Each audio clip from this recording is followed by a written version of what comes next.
What's up, guys? This video is going to be pretty simple. Basically, I'm just going to pour a bunch of vinegar in this tank and check on it. After it's been sitting for a bit, I'm going to throw a chain on the inside of there and kind of shake it around just to get anything out of there. You can see, like, the upper area is really crusty. It's pretty bad inside, too. It's hard to see, but you can take my word for it. I'll try to get some pictures or something and throw them up there. But first step is I'm going to fill this up with vinegar. I've got the whole thing kind of settled out on a block of wood, and I've got an old petcock attached to it that's just closed, just to keep everything from leaking out. Hopefully that's sufficient. We'll see. I'll let you guys know if I have any failures, and yeah, we'll go from there. So we pretty much immediately had a leak, so I do know that petcock is now trash, but I came up with this fix real quick. This is just fuel line with a bolt. It's a 1/2 inch. I'm not sure what size the thread is, but it's just what I had that fit in the fuel line. So I'm going to clip this, plug the other end of the petcock off, and then hopefully that'll hold overnight. We'll see. So I moved this outside. I went ahead and dumped out a good amount of the vinegar. Let's see if we can see in there. It's still really crusty up here, but that should come off. I probably had to hit that with a wire brush. But I'm gonna go ahead and throw this chain that I got from Lowe's. It's like 12 bucks, 13 bucks, whatever. I'm gonna throw that in there. And we're going to shake this up a little bit. I'm not going to film that, but we'll see the results. And you can see it's still pretty gross. We'll see what that chain does. Yeah, and you can kind of see in there.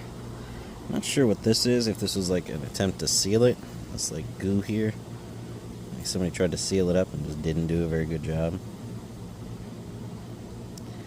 Yeah, you can see this is already cleaned up around the opening here. Yeah, that's like maybe 30 seconds of chain shuffling. I'm gonna keep going and see what we get. Alright, so I'm gonna add some baking soda into this. I've been shaking for a good little bit now. I did add some more vinegar back in there, just because there wasn't really much. So, topped it off with like another gallon or so. I'm going to put some baking soda in there to, well, it helps neutralize the vinegar, but this is going to do the, you'll see, the foaming action. And I'm hoping that'll help clean some of the schmutz out of there. Oh, yeah.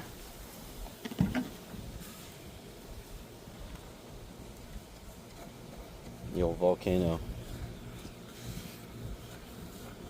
So I am going to rinse this afterwards and add it with some water and baking soda just to fully neutralize the vinegar in here. And I'm going to give this a little shake to mix this up proper. It's like scoop in when I can.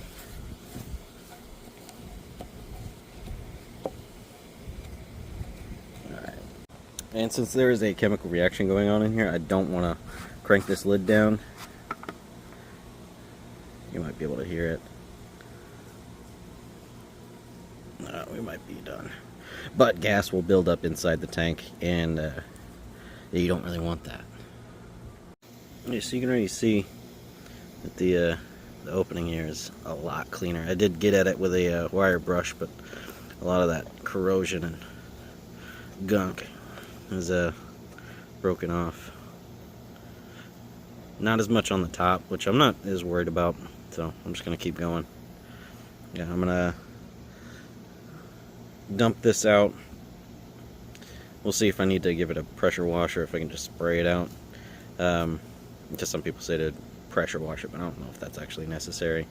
We'll see if I can just spray out whatever gunk is in there and go forward.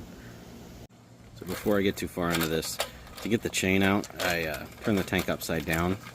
I stuck a finger in, and then I kind of finagled it around until I felt the chain pass by, and then I just kind of pulled out right in between, and then I just slowly pull out. You might be able to get one side, not both. The links on this are a little long, so they don't fit long ways through the hole, but we should be good to go in a few minutes here.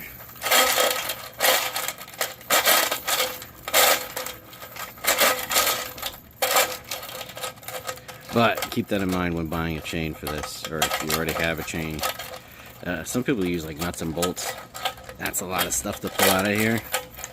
And I don't know if you guys are familiar with, you know, acoustic guitars and playing the shaky game when you drop a pick in there. Similar to that, but you've got this recessed hole, so you're kind of, yeah. Or you go through the petcock hole, which is even smaller, and take you up that way. A little bit of a knot.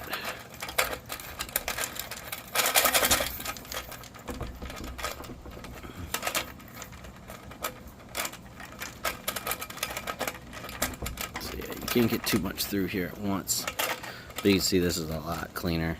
The upper stuff didn't get touched as much, so it's not as good, but I'm actually gonna.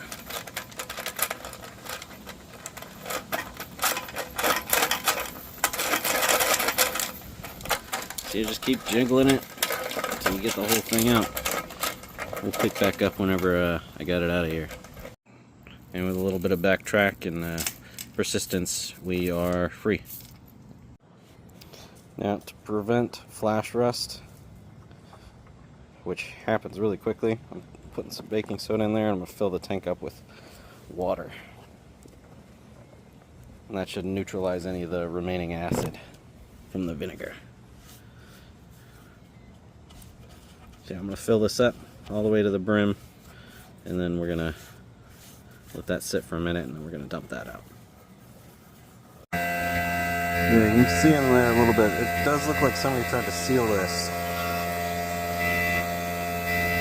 Now I'll explain the goopy boys here. I don't know what they tried to seal it with, if it's actual tank sealant or if it's some kind of caulk or putty.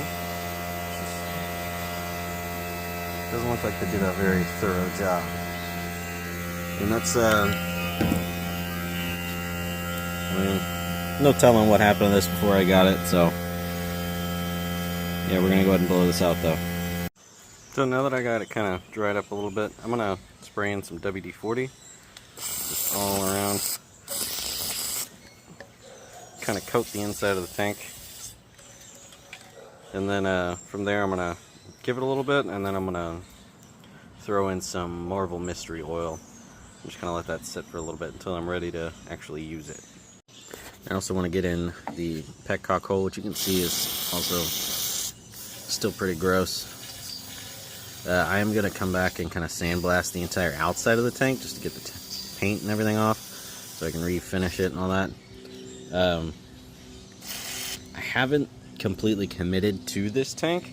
I do like this tank a lot. It's the original from the bike, so I want to kind of hang on to it for that. I'm just a little sentimental about it, but it's got this huge dent. I'm gonna try to get this out, mess around with some different techniques and see what we can do, but this is something new for me, so we'll see how well it works. And then there's one down here too, a smaller one, but still kind of a bummer. But yeah. So now that the tank is done, I went ahead and sprayed the WD-40 in it, kind of rolled it around to spread that out, and then I added some Marvel Mystery Oil, did the same thing. So next we're going to be doing the exhaust pipes. We're putting those back on, and then from there, I'm not sure about this tire. This one's holding the air pretty good, but I might have to go and replace this one before we can actually ride this bike. It's a little flat right now, but we'll see if it holds air, and we'll go from there and see if we can get this to a riding status. I also need to put a seat on it. I might have to put the rear fender back on just to ride it. You get the seat on it and then ride it. We'll see. Yeah, that's where we're at. If you like what you see, go ahead and like, subscribe, leave a comment. If you've got any issues with how I'm doing things, you got any better ways for me to do it. I know there's other ways to do all this stuff. This is just the way that I want to do it, due to budget and time and what I've got available to me. So yeah, follow along and see what we do next.